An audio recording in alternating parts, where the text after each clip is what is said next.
super key is a set of one or more attributes that can uniquely identify an entity, right? A candidate key would be a minimal super key.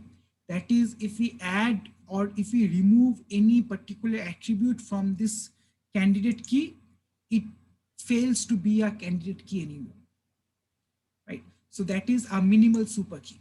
So account ID, account branch name, and balance would be a super key. These three things together would be a super key. If we remove branch name and balance from that particular set, then account ID is a candidate key, right? But if we also remove account ID, then it fails to be a candidate key, right? So candidate keys are sort of different forms of primary keys. We choose one of those possible candidate keys to be a primary key, right? So a primary key is something that is going to represent the entire tuple in our table, right? Okay. So candidate keys constrain values of the key attributes. No two entities can have the same set of attributes for the same candidate key.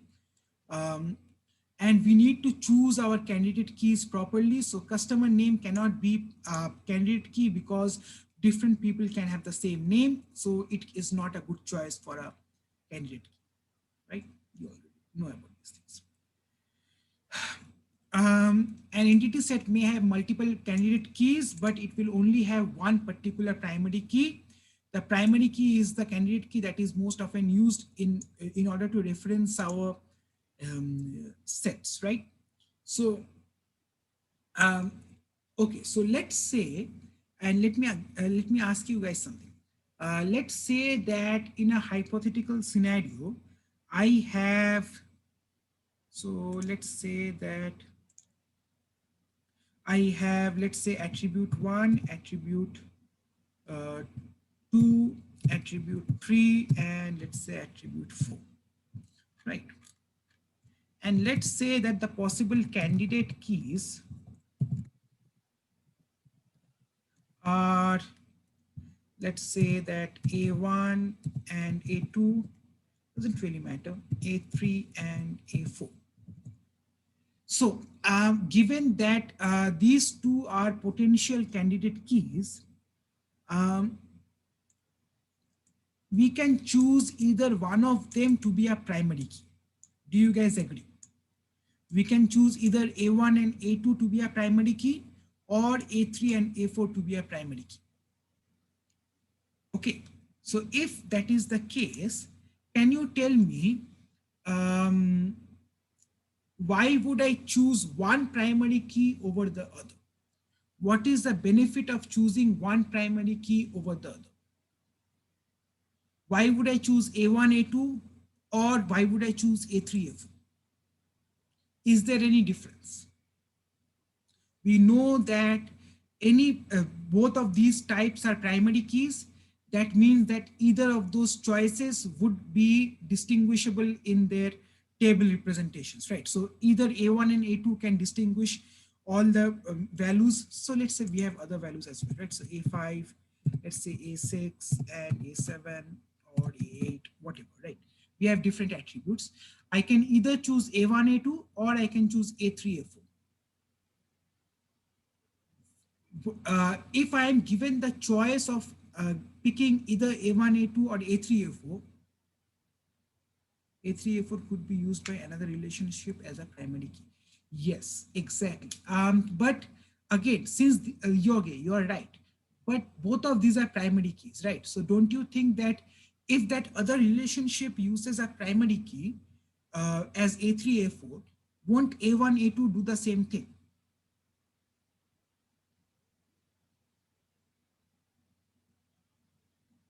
Because both of those are candidate keys, so I can choose either one, right? Won't A1, A2 work as well? So you bring up a really important point here. So before I get to the point that I was making, A1, A2 or A3, A4, both could be chosen as a foreign key for the other table, right? That is true. Do you agree? Do you guys agree with my justification, right? either A3, A4 or A1, A2. What about the rest of you? Both of those choices could be our primary keys.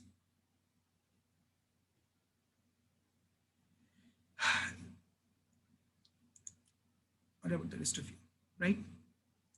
So what would make me choose one or the other? Is there any difference if I choose one or the other? Smaller variable. Jordan, very good answer actually. We can actually, so that is a very good answer. And that actually relates to the point that I'm making as well. So smaller variable type is a consideration that we would make. We would check if A1, A2 is a smaller variable type or A3, A4 is a smaller variable type. Jordan, expand your answer. Why would we like to have a smaller variable type?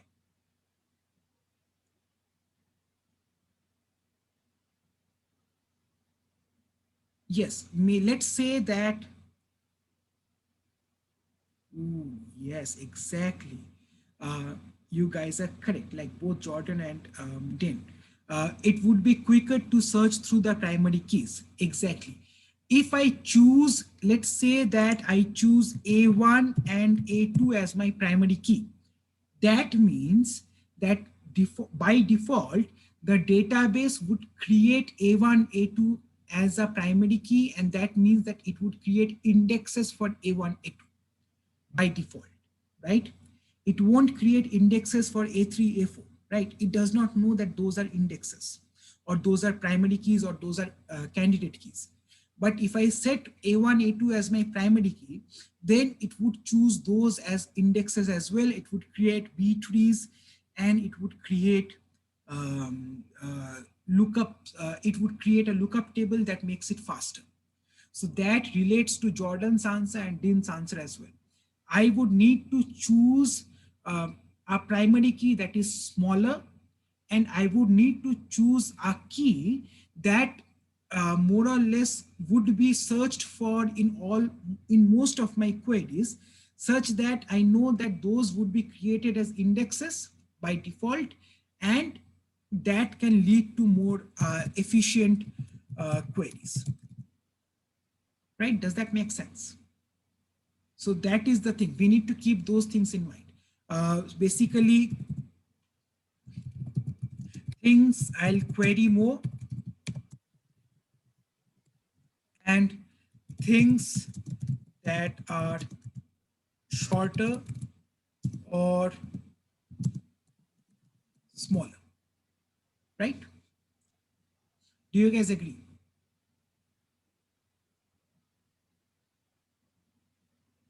Since both of those two things are primary keys, A1, A2 or A3, A4, we would choose a primary key that is smaller or shorter, and we would need to choose those depending upon how I'm going to query that table. Very good answers. Thank you.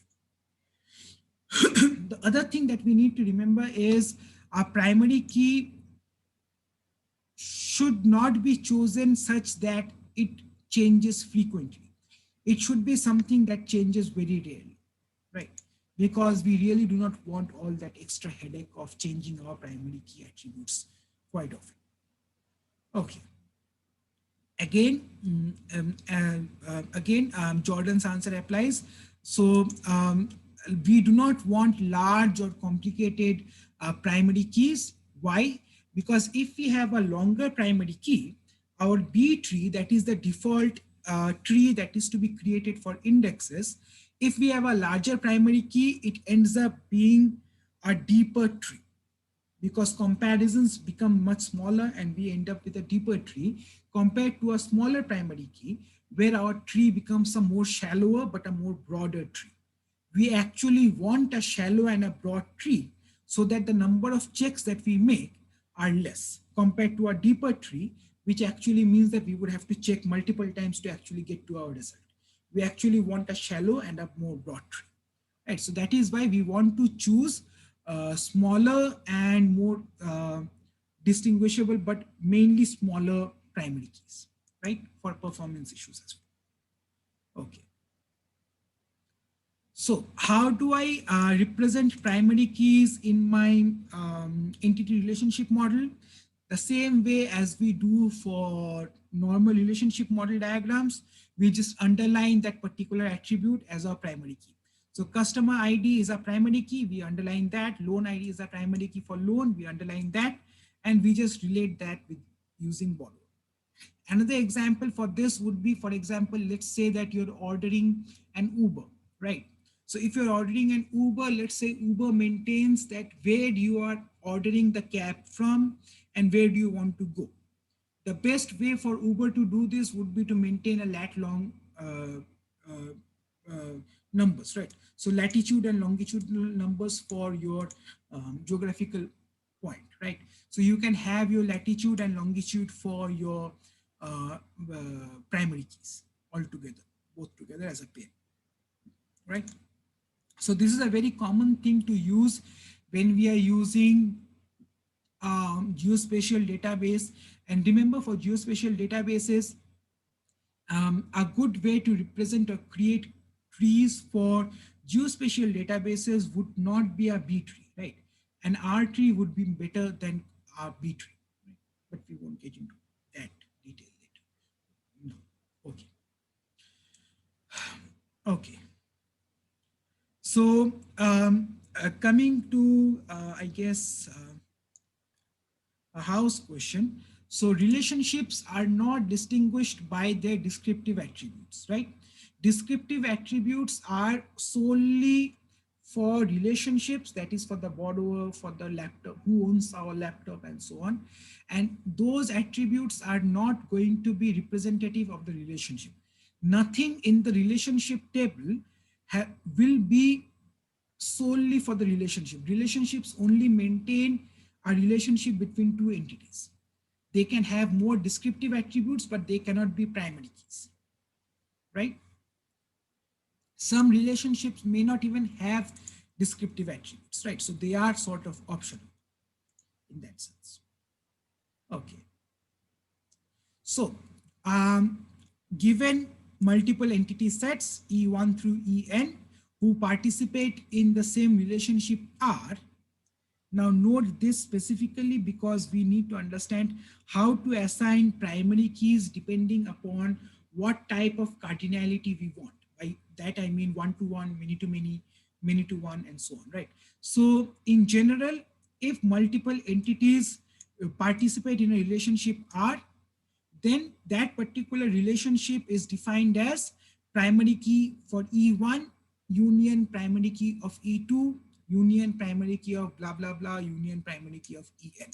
All of these things together define the relationship, right? All of those primary keys together define the relationship if multiple relationships participate in the same relationship, that is R, right?